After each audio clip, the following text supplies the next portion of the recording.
Good evening, everyone. Caroline and I are delighted to welcome you all here to our home in Mexico tonight to celebrate the American Benevolent Society's annual meeting and Cherry Pie Festival.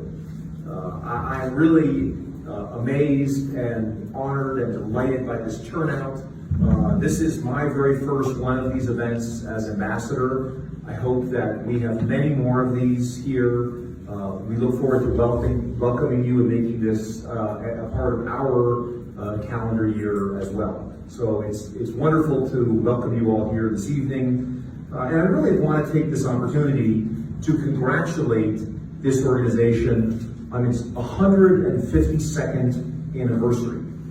The American Benevolent Society in Mexico was founded in 1868. Just imagine that. That's when Andrew Johnson was still the President of the United States, serving out Abraham Lincoln's second term, and Benito Juarez sat in the presidential chair in Mexico, having just ousted the Emperor Maximilian the previous year.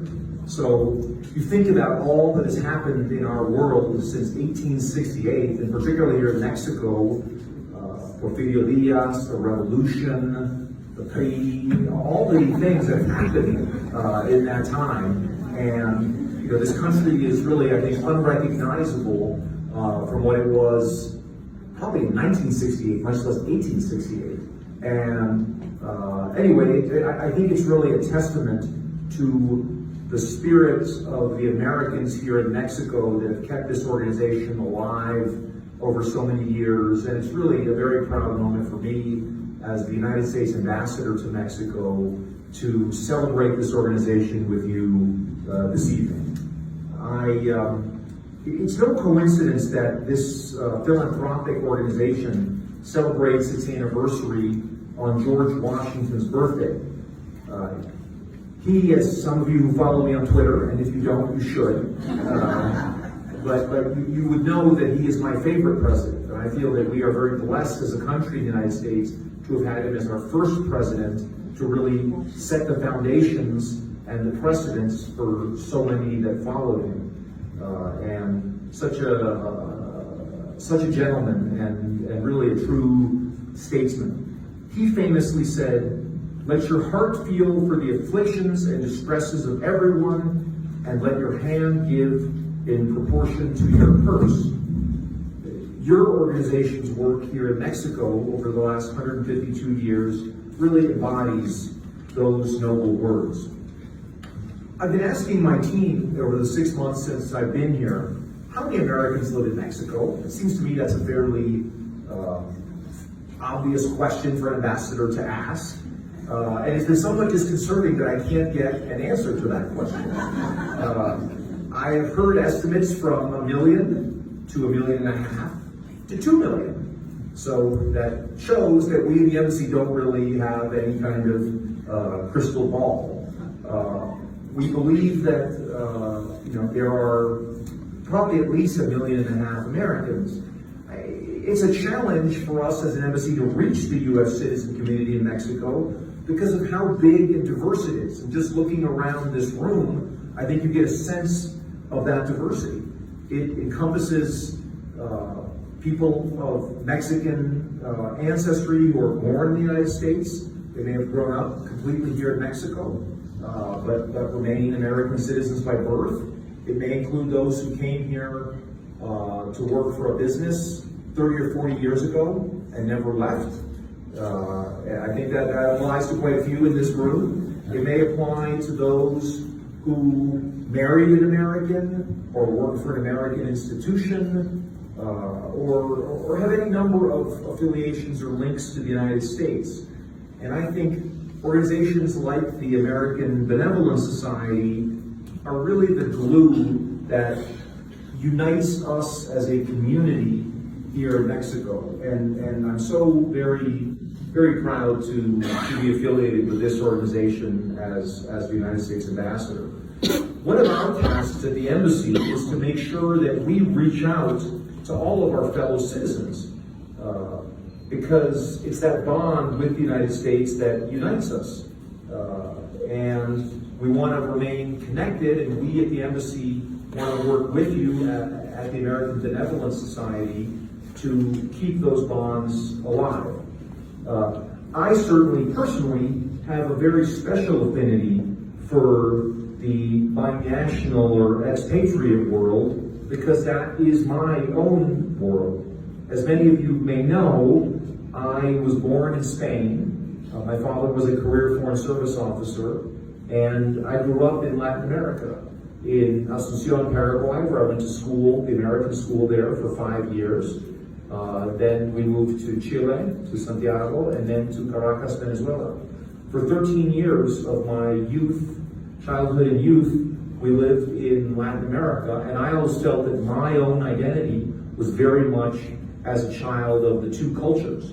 So it really brings me terrific pleasure to be back in this expatriate world, which I think is such a special world where you can really unite the best of both countries. Certainly growing up, I remember many fairs put on by the American community, Las Amigas Americanas de Paraguay, that would raise money for charities and to celebrate our heritage together. So certainly, as the U.S. Ambassador to Mexico, I would like to promote that kind of support, these kinds of activities that bring our American community closer with our Mexican hosts and really shows how we together can bring out the best of both worlds. And I really want to show that to all the Americans here, starting with my own family. I think for me, one of the real attractions of this job was the ability to have my family, my wife and our 2 children, have a little bit of the same experience that I had growing up, that I feel enriched me as a person and has made me really the person I am today. The American Benevolence Society has been one of our most important partners in this effort to keep our American community here in Mexico together and to provide direct and invaluable assistance to U.S. citizens. You know, as I just said, I grew up in Paraguay primarily. I went to school there for 5 years. Interestingly, although Paraguay is very small and very remote from the United States, in a lot of ways I think we had a more cohesive American community precisely because it was small and remote. I think in a place like Mexico, where there are so many Americans living, people kind of take it for granted. And I think it is a real challenge in a country as large as Mexico, with an American community as diverse as the one we have here, to come up with events to kind of keep us together as a community. There's so much to do in Mexico, so many places to go, and so I really appreciate what this organization does to provide a common purpose for the American citizens here and to put the United States in a good light through your philanthropic work. Our top priority at the embassy, as you probably know, is the protection of United States citizens, their safety and security. In this regard, our American Citizen Services units in our consular sections provide a wide range of services to our nationals here in Mexico, from routine passport and notary services to helping those who are ill, incarcerated, or victims of crime. At times, we in the embassy are limited in the assistance we can provide. And ABS, over more than a century and a half, has always been there to bridge the gap. ABS has not only assisted U.S. citizens, but sometimes their animals too. And if Coco is anywhere around here, she will probably appreciate this. In 2018, you helped us repatriate a destitute and ill U.S. citizen and their emotional support dog. Thanks to ABS, the dog was boarded with the U.S. citizen on the flight and made it back home to the States without any issues. Now, as we all know, 2020 is a presidential election year. And again, ABS will play an important role in providing voter registration information to our fellow Americans living in Mexico. We certainly urge all U.S. citizens, including those living abroad, to remain engaged in U.S. democracy. It's never been easier to vote from outside the United States, and we're very grateful to the American Benevolence Society for working with the embassy to coordinate those voter registration efforts. That reminds me, my own family, I want to make sure that we are all registered, including our son Nat, who just turned 18 and is going to be voting for the first time in a presidential election. The United States remains committed to documenting U.S.-born children and U.S. citizens living in Mexico. Documentation is key to obtaining access to education, healthcare, and Social Security benefits. To that end, I want to thank the ABS for your support of the Embassy's outreach initiative to document U.S. citizens in Mexico, known as Documentate, which raises awareness of the challenges facing undocumented U.S. citizens and dispels myths regarding the right to dual citizenship. In fact, I just filmed a promotional video about Documentate, which, if you are exceptionally bored, you can view on the U.S. Embassy's website. I had to do the whole darn thing twice because the first time, instead of focusing on me, they focused on a poster that was behind me. So I had to repeat the whole thing, which was kind of complicated. Anyway, in conclusion, I just want to say that as neighbors, partners, and friends, the United States and Mexico face many shared challenges and opportunities. Our country's important relationship is greatly enhanced by the work done by the Benevolent Society to demonstrate our goodwill and our partnership. Ambassadors come and go, and I'm sure those of you in this room have seen many of my distinguished predecessors over the years and have been in this house. But organizations like ABS remain here for the long term. So I'm very grateful to you for that service. And in a lot of ways, I feel that although I have the title, you all are the true ambassadors between the United States and Mexico for the work we do. And I'm very grateful to you for that work. I certainly hope that you consider me and the U.S. Embassy strong partners in all that you do. We have your back.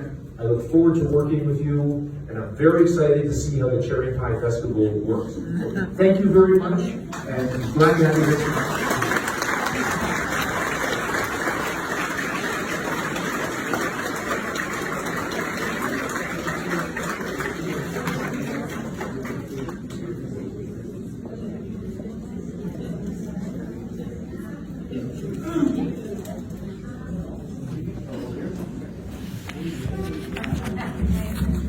We are. This is a copy of the book, the Centennial book by the book that's essentially valid, and we're going to present the copy to the ambassador and his wife. Thank you so much.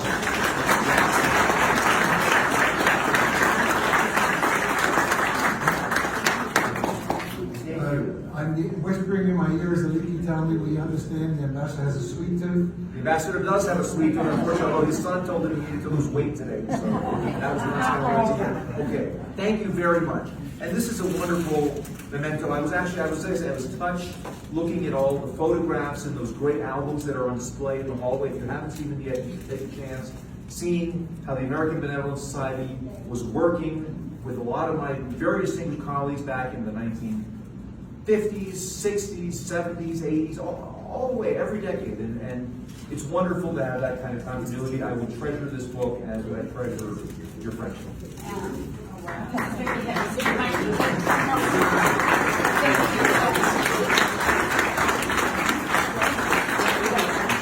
I don't know how you guys found out, but orange is my wife's favorite color. Yes. And mine too. Thank you.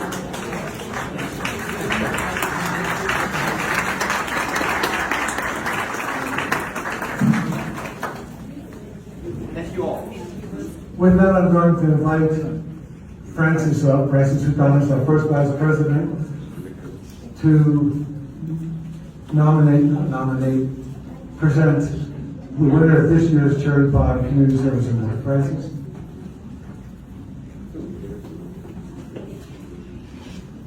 This is a very dramatic moment because I don't think anybody knows this. Right? I mean, you should get the accountants from Price Waterhouse to come